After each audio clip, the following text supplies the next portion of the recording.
Good evening, my name is Steve Pereira and welcome to Quedia, a show where we explore all things queer and anything media. Tonight we meet with performance artist extraordinaire ReVerse Butcher. Under various names and in a variety of disguises, ReVerse Butcher has been performing, experimenting with and publishing her poetry for 13 years. She was a founding member of the Speed Poets in Queensland. In 2008, she performed as a featured poet at the Austin International Poetry Festival. In 2009, she toured England and Europe doing her poems and singing backup vocals as a guest with the psychedelic punk band University of Errors. Her poetry, short film hybrids and visuals have been screened at various DIY music events internationally. ReVerse proudly works at, performs regularly at and produces events at Hares and Hyenas. Welcome, ReVerse Butcher. I have learned that you can outrun the wind before the wind outruns you. That when the sky and the sea grind their teeth, black enamel cracks and the light seeps through. That you have been taught to braid the narratives of your memories, the wisps neatly held back from your face. Here, we can let them loose. Let them stroke the slopes of your shoulders. Let them tattoo their hybrid past-future sing-songs. Let them float like subtitles on a movie that hasn't been written yet. Let them reach like root structures on a tree that has drunk too much vodka and is weeping, bent over like a hunch that suspects but knows nothing. I have learned that you can cut down that tree, and when you burn it, it will smell of jasmine and keep you warm. That you can freeze out the cold before the cold unfreezes you. I have learned that trying to achieve freedom means crystallizing it, defining it, failing it, that everything is alive with meaning, and the most advanced language doesn't use words, but sensory experiments, that you can make love with the ocean, with a footprint, the seconds slipping past us like two bodies in an elevator can raise a nipple, an eyebrow, a heartbeat, that we are so close right now that I can't quite speak it. Multilingual dead languages are all reborn into the next karmic cycle, and the joke's on us. Human utterances, all of them, are at the bottom of the hierarchy. Conversations are all hoping that when they burp their last death gasp, that they will come back in the next life as a dance move, a lover's caress, an epileptic fit, the taste of laughter, a skinned knee, the sweetness of oranges at Christmas time, static electricity. So, kiss me. Somebody, anybody kiss me. And let something have the pleasure of evolving tonight, even if it isn't us. I have learned that sleep is not essential. I have learned that wonder can't be stuffed down a rabbit hole. I have learned that to some, constant crises are beautiful. I have learned that really, it's all pretty inconsequential unless, of course, you let your fear control you.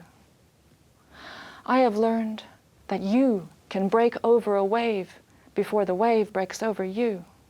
That when the sky makes love with the ocean, swimming is flying too. Thank you. Thank you, ReVerse Butcher, for that was another very extremely powerful piece. Well, that piece is called What I Have Learned. Yes, thereabouts. I have learned. I have learned. Yes. And not the what. So. Well, it doesn't matter what it's called really, unless you call it late for dinner. And essentially, the poem's about learning about life, about maintaining relationships, about. The poem is about a lot of things. It's actually sort of about the slipperiness of language in a lot of ways. And it was a poem that I wrote around the time that I was leaving an area that I lived in for a really long period of time that was very special to me. Yes, but the poem sort of ties in with the idea of the fact that language, while it controls consciousness, it is slippery and it's malleable, and once you've broken it in certain ways, you can change everything. You can also reinvent yourself Absolutely. with language, and language's got the great power of creating your own fictions. Yes, that's true. Is that very much part of your reality? Oh. Is that the creation of fictional identities? Oh, well, yes, and no. I don't believe that there is a core self, so it's kind of hard for me to sort of say that any one me is in charge.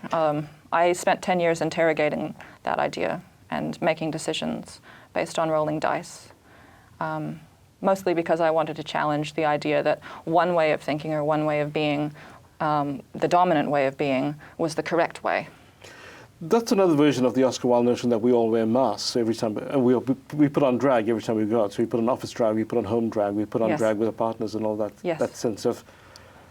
But what does it leave us with the core identity, though? What's at the heart of you? Or what's at the heart of the poem? Is there a heart? Does there need to be one? Oh, there's very much a heart. But I sort of think that the heart is more like a fog, a connected sort of haze. You can't sort of reach in and grab it. It's a haze of feeling that we knit together in a narrative every time we, as you say, put on drag, like Oscar Wilde put on the mask. The notion of mask. Yeah, and each mask will see the same thing as totally different because it's walking into the fog from a different angle. But one of the problems of the notion of different masks and you putting on a different identity every time you have a different sort of exchange with a different person or different thing in your life is that everything's so elusive. There isn't, it's hard to tell people, it's hard to then, is it hard to establish a more permanent relationship based, because everything is aligning constantly.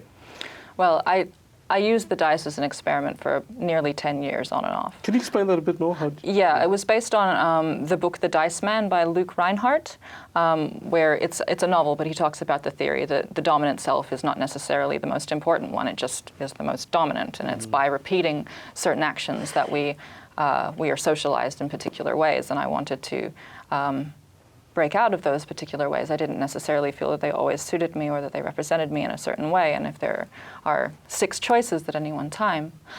However, I haven't done that for the last, I gave up. Well, yeah, I gave up doing that. It got me into too much trouble. Now I want to know what the trouble you got into was. Not safe for television.